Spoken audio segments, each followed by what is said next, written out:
If you like psychology videos, subscribe to Psychology in Minutes. Have you ever felt like people only value you when you succeed?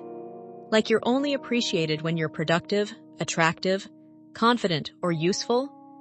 Maybe you've noticed how some people spend their entire lives trying to become good enough, while others seem naturally secure in who they are. And here's the big question. What if personality isn't about fixing what's wrong with people, but understanding their hidden potential?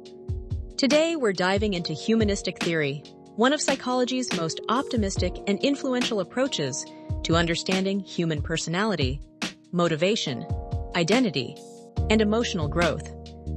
Humanistic psychology became popular in the 1950s as a reaction against two major ideas dominating psychology at the time.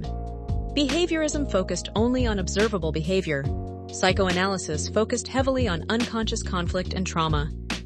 Humanistic psychologists believed both approaches missed something important. Human beings are not just controlled by instincts or conditioning.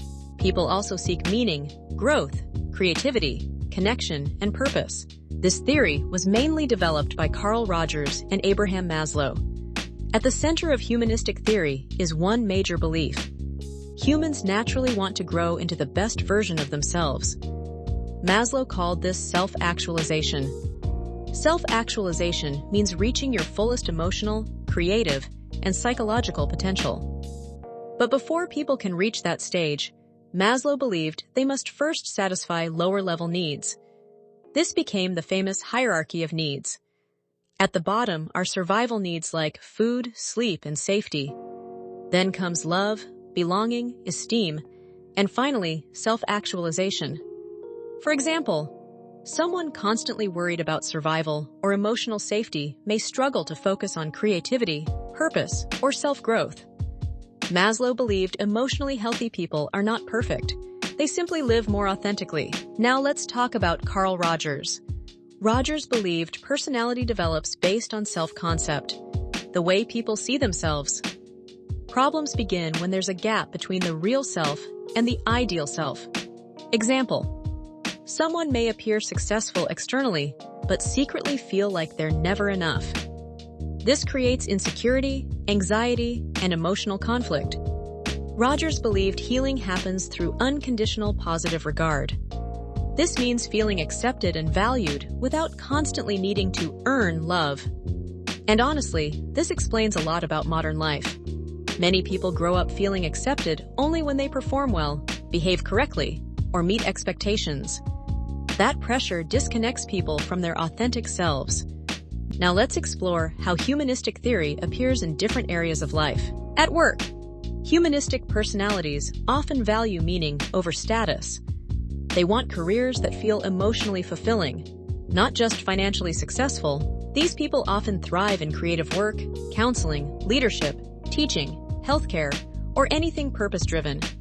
Positive traits: empathy, creativity, emotional intelligence, authenticity. Negative traits: overthinking purpose, emotional sensitivity, disappointment when reality feels meaningless.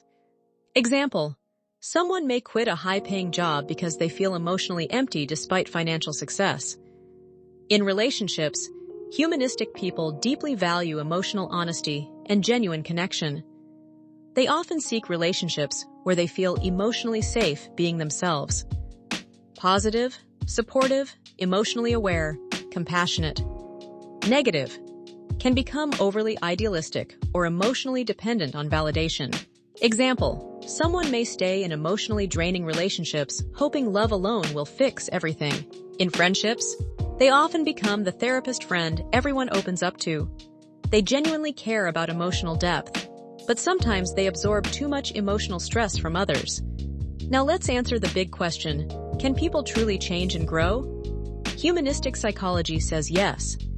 In fact, growth is considered a natural human drive.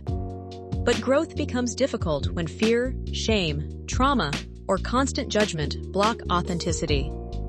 This theory shifted psychology toward therapy approaches focused on empathy, acceptance, and emotional healing. Today, many counseling methods still use humanistic principles. So how do psychologists study this theory? Usually through interviews, self-report scales, Therapy observations, and personality assessments focused on self-esteem, motivation, and life satisfaction. But humanistic theory also has criticisms. Some psychologists argue it can be overly optimistic and difficult to measure scientifically. Still, its impact on psychology was enormous, because for the first time, psychology didn't just ask, "What's wrong with people?" It also asked, "What helps people thrive?" And sometimes that question changes lives, because many people don't need to become someone completely different. They just need the freedom to become who they already are underneath fear and expectations. Subscribe to Psychology in Minutes for more.